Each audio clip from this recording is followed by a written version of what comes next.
So that's what we got for the college slate. Now shifting over to Sunday and the NFL. Another battle of undefeateds right off the top in a game that's really been marred by injury more than anything in the days leading up to this. We've got the Bills and the Dolphins. The Bills, the road team, but they are laying 6 points. What are you thinking there? This was probably the biggest toss-up out of the games that we chose to talk about for me. Even though with all the injuries coming out, I still have to go Bills. I'm just gonna ride the wagon for now. Dolphins obviously can score. With missing a couple of the defensive players, it makes it a little more close. It makes it closer for me than I would thought originally. But the Bills just look too good right now. I don't. They're playing with a chip on their shoulder, something to prove. It seems like they're just focused. Even though it's September, they look like they're ready for playoffs right now. I would like to see a little more of their running game. I know that they have the running back committee, and obviously Josh Allen, his running ability makes a huge difference, so they don't run it as much with their running backs. But Dolphins offense kind of scares me with the injuries, but I have to take the points and the Bills right now. Yeah, and just to be current, it is 5 now with the injuries on defense, like we mentioned for the Bills. But I mean, it's just like the USC game. If it is a track meet, great, give me the Bills every single time. Mm-hmm. I mean, I realized the fourth quarter from Miami last Sunday was incredible, but they were down 28-7 going into that fourth quarter. People forget the first 3 quarters. And so, I mean, if it's a 3 TD game at any point on Sunday, I would be hard-pressed to see Miami coming back, and they could cover. We saw that 3 or 4 times last Sunday, teams coming out of nowhere in the fourth quarter. Atlanta, the Jets, Kyler and the Cardinals as well in the middle slate. But again, Tyreek and Waddle are great. I just don't know if there's as many home runs to be had this Sunday, even at home. I mean, this is a division game. You may not realize, but I mean, the Bills, they're hearing all the noise. Miami coming off a big win against Lamar and the Ravens, a game that they were down huge in, and now, they've got to go out and win a road game in division. So I think they want to stamp out that buzz pretty quickly. They'll see him again at home, obviously, but I think a road win here would really just establish that it is the Bills' division to lose. And they can go out on the road and beat anybody, especially in that division. So I think, like you said, I don't think focus would be an issue for the Bills on Sunday. I'm going to lay the 5 as well. I mean, we saw them opening week, put 31 on the Rams defense, and then they get the Titans last week and put 41 up without Gabe Davis, who will play this Sunday. So, again, any kind of track meet, I know the burners are on the other side, but I'll take Stephon Diggs, Gabe Davis, and the rest of that offense. Isaiah McKenzie in the slot too. And I mean, quarterback-wise, it's clearly Allen. I know Tua had a great fourth quarter, but it's Allen all day. So, yeah, give me the Bills. And kind of like you said, it took a miraculous fourth quarter for the Dolphins to win. And like you said a second ago, if you have a 3-touchdown lead, I don't see the Bills. I mean, the Ravens just absolutely shut down. And I just don't see that coming from a team with the caliber of the Bills. They might not get to that huge lead. It might be close throughout, and then they maybe pull that away at the end. But if you play that game over last week in Dolphins-Ravens, I don't know if they come back 75% of the time, 50% of the time. So I just think, like you were saying, track meet, you have to go with the better team, it feels like. Yeah, and a game that we might see far, far fewer points in. The Ravens, another road favorite. They are still a field goal favorite heading into Foxborough to play the Patriots. We saw last week some people really trusting a much worse Steelers offense to go into Foxborough and compete there. I think it was 20-17 the final score, but it was not that close. The Patriots had that game in hand. Went up 10 after an Aguilar TD. If that gives you an indication of how good things were for the Patriots on Sunday. And so, I don't know. This is another one where the public's clearly on the side of the Ravens. I'm looking at 89% at DraftKings, 79% at Caesars. But, I mean, if I'm doing it with the Bills, I might as well take the better team again. Quarterback, even more of a gap between those two, and Lamar and Mac Jones, obviously. And so, we saw Rashad Bateman break out a bit last week, and it got kind of lost in the collapse on defense. So I think he is going to have another big game. Mark Andrews, obviously, the first option there, honestly. And they're going to have to get other guys involved as well. J.K. Dobbins back, probably on a pitch count. I wouldn't count on him much, especially in week 3 of now 17-game slate. They know what's coming later on in the season. They're not going to waste that for 1 week. And so I just haven't seen anything out of the Patriots on offense that lead me to believe that even a 75% of the Ravens offense they're going to keep up with. They've got the running backs that always cycle out. We saw Aguilar in the end zone last week. I just don't buy it at all. The defense could get it done, but it's going to have to be. The total's 44. It would have to sail under that for me to see the Patriots winning. I don't think they put up more than 3 touchdowns total, maybe 24. But if that's enough to beat the Ravens, then I will just be proven wrong. What are you thinking there? Yeah, I'm with you. I don't see how the Patriots can score with the Ravens. And like you said, even a 75% offense for the Ravens is better than 100% of what we've seen from the Pats. Also, just kind of, I know it's not like college, but NFL athletes still want to prove people wrong. After that collapse in the fourth quarter yesterday, I think the Ravens are going to come out focused and probably try and put it to the Patriots to kind of prove a point that they're still here. I know that their fans, especially with Tim that we have here, is not happy with what happened. But you have to. Lamar is just so special, and the offense that the Patriots are running, they're not really trusting Mac Jones as much as I would have thought in year 2. So the line is really close. I get it as an away team, but when you give me 3 points for the Ravens against a mediocre offense in the Patriots, I know Belichick is still there, but they haven't proven that they can score with high-powered teams like this, and I have to take the 3 points. Yeah, it opened as a pick 'em. The public money's obviously shifted that now to a field goal. I'll take 3 all day. Mm-hmm. Like you mentioned, the offense. One's called by Matt Patricia, the other one's led by a already one-time MVP playing for a contract. So I'll take Lamar 10 times out of 10 with that one. Yeah, another game featuring pretty elite quarterback play. We've got Jameis and the Saints heading to Baker Mayfield and the Panthers. The Panthers, the unluckiest team in the NFL so far. I think they've been within a field goal both games. Here they sit 0-2. They're getting a division rival at home. Jameis, no clue what his back situation is like. He's going to try and play. He didn't look great last week. 3 fourth-quarter picks and a 20-10 loss against Tampa Bay. I've been back and forth on this in my head. I did give out the Saints straight up yesterday, but you know what? I'm going to go out on a limb here. I'm going to trust Matt Rule and the worst coaching staff in the NFL one more time. Give me the Panthers. Give me the 2.5 points. I think they're just due. I think if Christian McCaffrey and that ankle hold up, fine. Baker making good throws to DJ Moore. He's got the vertical threat, Robbie Anderson. This is a pretty slept-on Panthers defense. They've got playmakers who can definitely take advantage of Jameis's mistakes. They don't match up with Tampa Bay on paper, but obviously Jameis will throw picks to anybody. I think the Panthers can force him into at least one mistake. Maybe he runs out too far out wide and gets strip sacked as well. So I think Jameis makes just enough mistakes again to throw a game away. Obviously, they were never in control against Tampa Bay, but I could see the Panthers defense really overcoming whatever god-awful decision-making out of Matt Rule that we see. And I think the Panthers get their first win of the season at home this week. So as a Panthers fan, I was back and forth too, because I'm with you. Jameis being hurt actually makes it a lot more difficult to pick.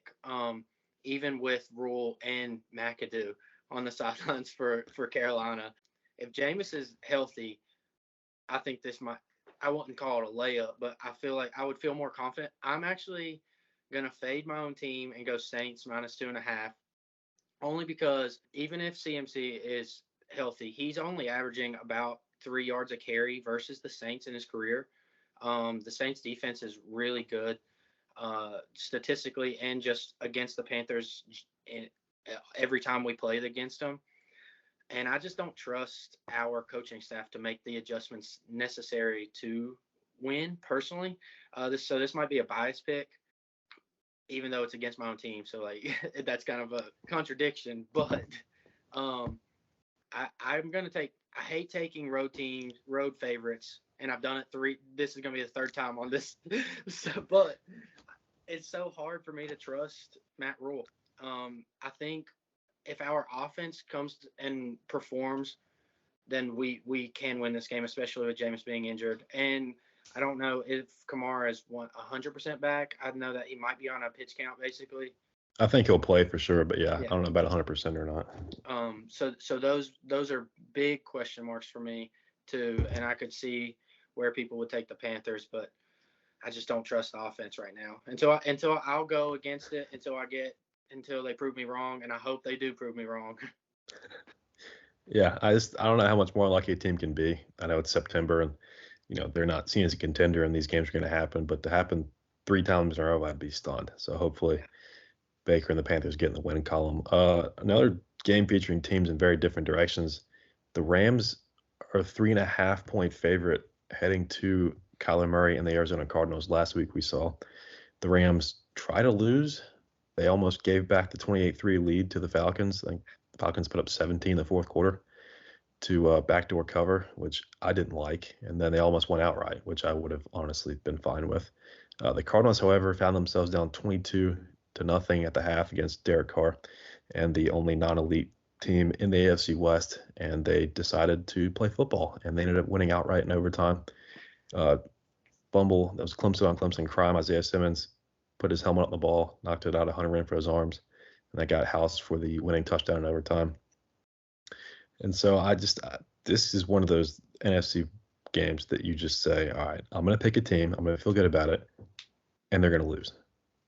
Yeah. And this last game we'll get to is the same way, at least for me. But I think the Cardinals at home get this done. I just haven't seen. I mean, we saw the Rams in week 1. They got destroyed. Jalen Ramsey got embarrassed. Stafford looked atrocious, and they lost 31-10 to this point, the best team in the NFL. And so then they come back last week. They get a layup at home. It's a 10-point spread, which to them means nothing. And then they have the game in hand. It was 28-3, like I mentioned. And they very nearly get beat solely by Drake London late. We saw Garrett Wilson pretty much put the team on his back with the Jets beating the Browns. But, I mean, defending Super Bowl champs, the Bengals look way worse than the Rams do. But this Rams team has just been so inconsistent. At least the Cardinals were on the flip side of it, where the bad came early and then the good came, and they ended up getting a win. I mean, talking about getting embarrassed week 1, I mean, the Chiefs, you could have told me they had Tyreek Hill on the team, put up 44 points on them. So I think we've seen just Jekyll and Hyde from both of these teams. I'm going to take the points at home. There's a lot of road favorites I like this week, and that usually means I'm in for a bloodbath. So Call of Duty's got about another month before it drops officially. So I think now's the time to take Kyler, and I'll take the 3.5 points with Arizona. Who you got? So the beta did come out this week, but I'm still going to take the Cardinals. I'm with you with them. Like you said, it's the tale of two halves for each team. The Cardinals, I believe, are getting outscored by almost 40 points in the first half so far this year, but the Rams are getting outscored by almost 30 points in the second half this year. And like you said, they kind of collapsed in the second half against Marcus Mariota and the Falcons. As much as people like to joke about Kyler Murray, he is better than Marcus Mariota, and the weapons that he has around him are better than the weapons that Marcus Mariota has around him, even with DeAndre Hopkins out. So I think it's, like I said, I don't like taking this many road favorites, especially in divisional games. So this is one that I'm going to take the home dog. I just don't think that the Rams are there yet. I don't know if they've woken up. I don't know what's going on with that. Their defense does not even look remotely close to the same, even with adding Bobby Wagner. Like you said, Jalen Ramsey has just gotten absolutely dogged all year long so far. So as much as it pains me to go with the Cardinals and on opening beta of Call of Duty, I'm gonna take them. I'm probably gonna sprinkle some money line, but I would definitely take at least the points on this one. Yeah, I mean, last week I'd held my nose, took the 5.5, and for the first half I looked like an idiot. And then I'd look up and they're looking at backdoor cover, force OT, and they went outright. So it just goes to show I was right about the Raiders being not nearly good enough to compete with Kansas City or Los Angeles or maybe even Denver if their offense gets right. But yeah, I just feel like the home team, I just feel like being a home helps a bit. I know it's worth 2 or 3 points in the NFL. If it was in LA, then they may even be slight home favorites too. I just haven't seen enough from the offense, even with Akers getting out of the doghouse and Allen Robinson in the end zone last week for them. I don't know if a road division game is the best place for them right now. So, yeah, I like the points. Last game on the slate, and honestly the toughest one to call just because who's not playing. We got the Packers now 1.5 point dogs heading to Brady and the Buccaneers. That's one of these middle slate games that, like Rams Cardinals, I feel like you flip a coin, you take the bet, and it loses. So, what are you thinking on this one? I was all day long. I was Packers. I was like, I'm gonna take Packers money line, but I looked into it a little more, and it's just I can't go against Brady. I just personally can't go against Brady at home. Rodgers historically is bad against the Buccaneers defense. Like we were saying earlier before we hopped on, uh, hit two of he's thrown two pick sixes. I think you said. Yeah, two To of the his three Bucks, career pick sixes are against Tampa Bay. and then 2 out of the 4 games that he's had 3 or more interceptions are against the Bucks. Career wise, in 5 games against them, he has 9. So if you want a prop, I'm taking Rodgers to throw at least 1 interception personally. So they don't have a true number 1 wide receiver, and with a couple of the guys being out, I don't know if their offense can get it done. Especially running the ball wise, Bucks defense is pretty stout against the run. So I'm going to trust the GOAT in this situation, even though their offense has not looked great so far. Uh, like you said, it's kind of a just flip a coin, hope that it lands on the right side. So I'm going to try and stay on the right side with this one and go with who I originally didn't think. And that usually works out for me. Yeah, I mean, this game on like look ahead, you're like, all right, Aaron Rodgers against Brady, it's the best game in the NFL through 3 weeks. And now we've got Godwin and Evans out on one side. We've got Devontae out of town on the other side. The Packers will be without Sammy Watkins Sunday as well. Christian Watson, Randall Cobb, David Bakhtiari, also on the injury report still on a Friday night. They will have Lazard this week. So if you want to call it the receiver one, he will be there. I think the running back edge has to go to Green Bay, the duo and Aaron Jones and A.J. Dillon. I mean, Lenny's great on the other side, but he's backed up by the rookie Rashad White and just guys that I don't think will meaningfully contribute in this game. So, like you, I was Packers all week. These injury reports just have me all in my head about what to do here, and I'm going to stick with my gut this time. And at least one of us is going to get this game right because I'm going to take the Packers. I'll take money line at even money at the 1.5. If they lose by 1, then I deserve it. But yeah, give me the Packers and the running back duo to figure out that Tampa Bay pass defense. If Bakhtiari does not go, then I might be in trouble because that's going to affect Rodgers having time as well as that running back duo to get going. I know they can catch passes too, but I mean, you can't just run horizontal all day and expect to get past this Tampa defense. So I'm going to go with my gut. Sammy being out, they won't take the top off the defense as much. I know Lazard can burn as well, but it may take some conservative play calling and just grinding it out on the ground. I mean, if Tampa, they might even have Julio this week. So whoever's catching passes for them, good luck. Lenny's going to be involved heavily for sure. This game, the total's at 42.5. I don't know how they get to 35. As crazy as it is to say with, the best QBs of this generation matching up. I mean, they don't have weapons. They're not going to score. We saw Tampa in week 1 put up 19.